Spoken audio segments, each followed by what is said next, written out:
जय गुरु जी, शुक्राना गुरु जी, अनंतम अनंतम शुक्राना गुरु जी, लख लख बार शुक्राना गुरु जी।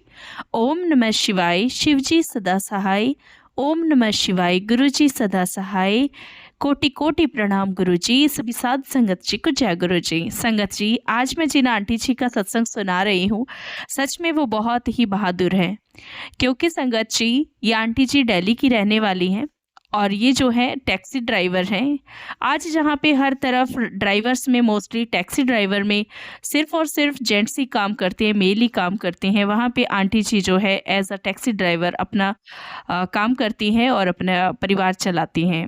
अपने पेरेंट्स का देखभाल करती हैं, अपने बेटे की देखभाल करती हैं।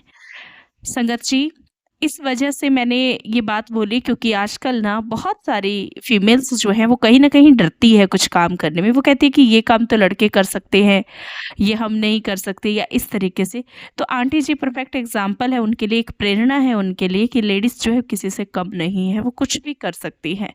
और आंटी जी आपकी मुश्किल भरे हालात मैं समझ सकती हूँ कि कितना मुश्किल होता है एज़ अ टैक्सी ड्राइवर काम करना जहाँ पे सभी पुरुष हों और एक फीमेल बीच में काम कर रही हो। बहुत ज़्यादा चीज़ें होती हैं। हाँ, हो सकता है कुछ और भी टैक्सी राइडर्स हों आपके ड्राइवर्स हों आपके साथ में, लेकिन जो चुनौतियाँ हैं वो शायद ही कोई इग्नोर कर सके। वो चुनौतियाँ बहुत बड़ी होती हैं। तो सैल्यूट टू यू कि आप इस टाइम जो है ये काम कर रही हैं जिसमें कि बहुत सारी जो फीमेल्स हैं वो कहीं न कहीं आपके साथ सेफ़ फ़ील करती होंगी। और ऐसा होता होगा कि अक्सर ही जो गर्ल्स हैं अगर वो लेट नाइट कहीं ट्रैवल कर रही हैं तो वो आपके साथ ज़्यादा सेफ़ फ़ील करती हैं। तो मैं एनकरेज करना चाहूँगी कि और भी अगर कोई फीमेल्स जिनको ड्राइविंग का शौक़ है और जो करना चाहे, तो ऐसा काम कुछ करना चाहिए बट पूरी सेफ्टी और खुले दिमाग के साथ में, ताकि आपके साथ कहीं पे कुछ गलत ना हो पाए। खुले दिमाग का मतलब यहाँ यही से है कि आप आँख, कान, नाक जो है अपने खुले रखें कि आपके साथ कोई फ्रॉड नहीं हो। बस संगत जी, इसी के साथ मैं आंटी जी का आगे का सत्संग शेयर करती हूँ और मैं सभी से हाथ जोड़ के निवेदन करना चाहूँगी कि आप सोशल मीडिया प्लेटफ़ॉर्म पे कहीं पे भी अपनी पर्सनल डिटेल कमेंट्स में ना शेयर करें, ना ही किसी को वैसे भेजें। जब तक आपको पता नहीं है सामने वाला कौन है, अपना ऐसे ही कुछ भी डिटेल्स नहीं देना चाहिए। मैंने देखा है बहुत सारी जो हमारी संगत आंटीज़ हैं, वो अपना एड्रेस तक लिख रही हैं। इट्स नॉट गुड आंटी जी। आपका सेफ्टी पर्पज़ से ये ठीक नहीं है क्योंकि आपको नहीं पता कि आप जहाँ पे हैं उस एरिया की जानकारी और कौन-सा इंसान रखता है। हो सकता है कि जो बाहर की स्टेट के हैं उनको नहीं पता हो वहाँ का, तो उनको थोड़ा परेशानी आए। लेकिन सोचिए, जो आपके एरिया का है उसको तो हर चीज़ पता है ना, वो तो अंदाज़ा लगा के पहुँच जाएगा। तो कहीं अगर बाय चांस कुछ गलत प्रवृत्ति के लोगों के हाथ आपका एड्रेस लग गया, आपकी डिटेल लग गई, तो सोचिए कितना बुरा भी हो सकता है। और संगत जी, एक और चीज़ है, आजकल ना बहुत सारे तरह के फ्रॉड होते हैं। आपको कहीं बाहर के नंबर से कॉल आएगा, आपसे इस तरीके से बात की जाएगी जैसे वो आपका ना रिश्तेदार हो। ऐसा नहीं होता है, ये फ्रॉड लोग होते हैं, जो आपसे मीठी-मीठी बातें करते हैं। पहले आपसे ऐसे बात करेंगे जैसे पता नहीं आपके कितने ही दूर-दराज के चाहने वाले हैं। लेकिन ऐसा नहीं होता है, ये पहले प्यार से बात करेंगे, बाद में आपको किसी ऐसे रोड पे फँसाएँगे कि आप सोच भी नहीं पाओगे, समझ भी नहीं पाओगे कि हमारे साथ हो क्या गया। इसीलिए कोई भी अननोन नंबर से कॉल आए तो उसको इग्नोर कीजिए। आप एक बार पूछ लीजिए कि कौन है, कैसे है।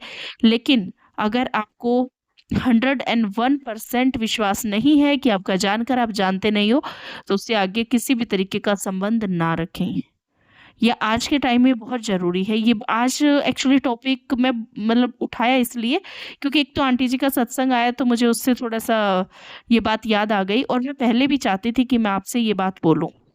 और इसके साथ-साथ में आजकल जो है बहुत सारे फ्रॉड चल रहे हैं। एक और नया फ्रॉड चल रहा है कि आपके घर में ना एक लेटर आता है, जैसे सपोज़ दैट कि कोई कोरियर आता है खाली, जिसमें कुछ लिखा होता है कि आपकी लॉटरी लग गई, है ना? आप इस पे कॉल करो लॉटरी का लेने के लिए। फिर वो आपसे कहते हैं कि आपके 5,000 लगेंगे, 10,000, 20,000 और आप कई बार ना लालच में आके, क्योंकि कुछ लोग भोले भी होते हैं ना, वो लालच में आके पैसा दे देते हैं कि चलो यार हमारे लाखों आ रहे हैं, क्या हो गया? है ना? क्योंकि हर किसी को ये रहता है कि अच्छा हमारा एड्रेस नहीं था, ये नहीं था, वो नहीं था। एक्चुअली क्या होता है, आपकी डिटेल कोई बंदा नहीं देता, वो आपका ही फ़ोन हैक करके आपकी डिटेल लेते हैं, आपकी लोकेशन से। बहुत सारे तरीके होते हैं, एक तरीका नहीं होता है आपका एड्रेस पाने का। ठीक है? वो पूरी जानकारी जुटाते हैं और ये जानकारी हमारी एक सिम से भी पता लग जाती है। सो बहुत सारी फैक्ट इसमें काम करते हैं, तो ज़्यादा डीपली ना जाते हुए आप इतना ध्यान रखें कि ऐसा कुछ भी हो तो किसी भी नंबर्स पे कॉल नहीं करें। आप सेफ रहेंगे तभी आप सुरक्षित भी महसूस करेंगे और आज का जो टाइम है उसमें हर तरह के फ्रॉड चल रहे हैं। इसके अलावा आपको कई बार कॉल आता है, आपको अननेसेसरी बातों में उलझाया जाता है और आपको पता है, उस बातों के दौरान आपका फ़ोन टैप तक किया जा सकता है और उससे कुछ भी मिसयूज़ हो सकता है आपकी वो डिटेल्स का। तो इसीलिए ये जो आजकल कंपनी के नंबर से कॉल आती है या वैसे भी नंबर से कॉल आए ना और आप नहीं जानते हो, तो आप उठाइए ही मत। और अगर आपको लगता है कि शायद कोई हो सकता है ना? कि अपने घर का भी हो सकता है, तो एक बार उठाते ही आपको उसका लैंग्वेज या कुछ भी ऐसा लगे तो कट कर दीजिए, बिल्कुल भी बात मत कीजिए। ये मैं जस्ट इसलिए भी बता रही हूँ कि आप सब मेरे साथ जुड़े हुए हैं, हमारे संगत जी हैं, तो मैं नहीं चाहती कि किसी भी संगत के साथ या किसी भी पर्सन के साथ ऐसा हो। तो बस इसीलिए जानती हूँ कि एक ऑफ टॉपिक था जो मैंने आज शेयर किया, बट फिर भी मुझे पता है कि इससे बहुत सारे संगत जी का जो है भला हो जाएगा, बहुत सारे पीपल्स जो हैं बच जाएँगे फ्रॉड होने से। इसके अलावा भी अगर मेरे साथ कभी कुछ मेरे पास जानकारी आएगी तो मैं वो भी आपसे शेयर करूँगी। शुक्राना संगत जी। अब हो सकता है कि किसी के लिए ये बहुत बड़ा मैसेज भी हो सकता है किसी संगत के साथ ऐसा हो रहा हो या होने वाला हो, क्योंकि बहुत सारे जो है हम इंडिविजुअल हैं और हमारे पास ऐसे अक्सर ही कॉल्स आती हैं, ओटीपी आते हैं, व्हाट्सएप आ जाता है और हम जो है ना बातों में फँस जाते हैं, ऐसा नहीं करना है। और मुझे नहीं पता आज गुरुजी ने क्यों शेयर करवाया, मैं ये कहना तो बहुत टाइम से चाहती थी और जब मैं सत्संग रिकॉर्ड करने बैठी ना तब ऐसा कुछ मेरे दिल में नहीं था, पर पता नहीं क्यों ये वर्ड्स अपने आप निकलते चले गए। तो बस गुरुजी का आदेश मान के अब हम जो है सत्संग स्टार्ट करते हैं आंटी जी का। एंड आंटी जी आप सच में बहुत ही बहादुर हैं। इसी बहादुरी के साथ अपने परिवार का जो है आप लालन-पालन करते रहें। गुरुजी महाराज जी आपको ज़िंदगी में सारी खुशियाँ दें। जैसे आपके और बिगड़े हुए काम बनाए हैं वैसे बाकी भी काम बनाएँ। इसी के साथ हम आंटी जी की आवाज़ में सत्संग शेयर करते हैं। जय गुरु जी। जय गुरु जी, शुक्राना गुरु जी, शुक्राना मेरे गुरु जी महाराज जी का और सुनने वाली संगत का शुक्राना गुरु जी, अनंतम अनंतम शुक्राना गुरु जी। मुझे नहीं पता गुरु जी क्या बोलना, आप ही बुलवा दीजिएगा और अगर मुझसे कोई गलती होती है संगत जी, गुरु जी, तो मुझे माफ़ कर दीजिएगा। जय गुरु जी, शुक्राना गुरु जी। मुझे नहीं पता मैं गुरुजी से कब से जुड़ी हूँ, लेकिन इतना ज़रूर जानती हूँ 4 या 3 या 4 साल हो गए मुझे जुड़े हुए गुरुजी से। लेकिन मेरे पास जो उनका स्वरूप है, वो मेरे पास पहले ही आ चुका था, 4 साल लगभग आ चुका था पहले ही। लेकिन मैं गुरुजी को इतना मानती नहीं थी, बस मुझे जहाँ मैं अपना पार्लर का काम करती हूँ, मैं एक आंटी के घर पे पार्लर का काम करने गई थी, फेशियल करने गई थी, तो उन्होंने मुझे वो स्वरूप दिया था कि कुछ भी हो आप इनसे बोलो, ये सबकी सुनते हैं। तो मैं वो स्वरूप लाके अपने मंदिर में रख दिया। तो मम्मी ने बोला कि ये कौन है? कैसे तुमने ये मैंने कहा ये गुरुजी की बस टाइम स्वरूप नहीं जानती, स्वरूप बोलते बोलते हैं इनको। हाँ, मैंने मंदिर में लाके उनको विराजित कर दिया था और उसके बाद थोड़े दिनों के बाद मैंने इनके बारे में किसी से सुना था। तो मेरे साथ जो काम करते हैं, मैं टैक्सी चलाती हूँ संगत जी, मैं एयरपोर्ट पे टैक्सी चलाती हूँ।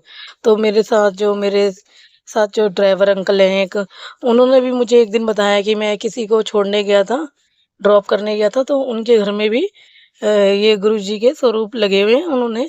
मैं उनका सामान, वो थोड़े ओल्ड थे तो उनका सामान लेके मैं ऊपर छोड़ने गया था, तो उन्होंने मुझे गुरुजी के दर्शन करवाए थे। तो मैंने भी उनको बताया कि मुझे भी एक आंटी ने एक ऐसे स्वरूप दिया था उनका, तो मुझे नहीं पता वो उनका मंदिर कहाँ है। तो संगत जी मुझे उन्होंने बताया कि उनका मंदिर भाटी माइंस में है और वो मुझे फिर एक दिन मुझे और मेरी सिस्टर का बेटा है जो मैंने गोद लिया है, उसको वो लेके गए और जाते ही मुझे संगत जी मुझे गुरुजी के दर्शन हुए और लंगर प्रसाद खाया, बहुत अच्छा लगा और मैं घर आ गई। उसके बाद ऐसे ही फिर उसके बहुत दिनों के बाद मैं फिर दोबारा उन्हीं अंकल जी के साथ गई। फिर ऐसे ही लंगर प्रसाद किया और घर आ गई। लेकिन नहीं, मुझे ये नहीं पता था कि गुरुजी का जो लंगर प्रसाद होता है वो दवाई होती है, और जो उनका जल प्रसाद होता है वो भी एक दवाई जैसा काम करता है। लेकिन मुझे पता होता तो आज मेरी मम्मी जिंदा होती। 2020 के करीब मेरी मम्मी की डेथ हो गई संगत जी। मैं उसके बाद बहुत अकेली पड़ गई, और मम्मी ने जाते जाते मेरे नाम आधा घर कर दिया, जिसके कारण मेरे भाई बहन मुझसे बोलना छोड़ दिया और मैं बहुत अकेली पड़ गई थी। तो संगत जी, बस उसके बाद ही मेरी जर्नी, शायद गुरुजी सब देख रहे थे। मुझे इतना कुछ पता नहीं था कि संगत जी की गुरुजी ये सब चीजें देख रहे हैं, और मुझे इसके बारे में बिल्कुल भी पता ही नहीं था। एक दिन क्या हुआ, मैंने सोचा कि अपना मम्मी ने जो घर दिया है उससे जो किराया आएगा वो एक ही कमरे का आएगा। तो मैंने सोचा कि ऊपर जो छत है खाली, उसके ऊपर एक कमरा बनवा लिया जाए। तो मैंने संगत जी एक कमरा बनवा लिया ऊपर छत पे। बनवाने के लिए मैंने एक, हमारे घर के सामने एक कोई बिल्डर था, उसका घर बना रहा था, तो मैंने सोचा कि मैं भी अपना घर बनवा लेती हूँ इसी से ही।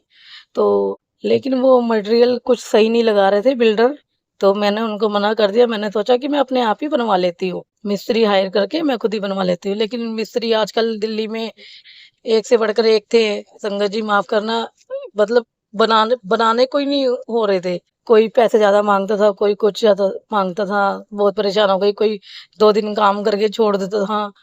मैं बहुत परेशान हो गई थी। फिर एक दिन क्या हुआ, मैंने गुरुजी का स्वरूप निकाला फ़ोन में, और अपना सारा आधा अधूरा घर जो बना हुआ था वो मैंने दिखाया। कि मैंने गुरुजी को बोला कि गुरुजी, या तो इसको बनवा दो या तो इसको तुड़वा के पहले जैसे कर दो। उस दिन पता नहीं क्या हुआ, उसी उसके थोड़ी देर बाद मेरे यहाँ एक एयरपोर्ट पे एक अंकल जी काम करते हैं, उनका फ़ोन आया कि मेरा साला मिस्त्री का काम करता है, आप चाहो तो उससे बनवा सकते हो, देख लो अगर वो आ जाए तो। वो बहादुरगढ़ में रहता है। मैंने कहा ठीक है। मैंने संगत जी, मैंने उनका अंकल जी से उनके साले जी का नंबर ले लिया और उनको फ़ोन किया। तो उन्होंने कहा ठीक है, मैं ना आ जाऊँगा और आ करके देख लूँगा कितना काम है।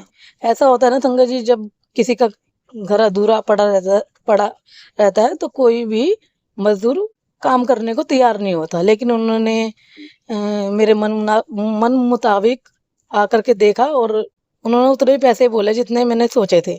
तो मैंने कहा ठीक है, आप इसे पूरा कर दीजिए, और उन्होंने मेरा घर बना दिया। इसी का शुक्राना करने के लिए मुझे गुरुजी के पास जाना था उस दिन। तो मैंने उन्हीं अंकल को फ़ोन किया जो मेरे जिन्होंने मुझे पहली बार गुरुजी के बड़े मंदिर लेके गए थे।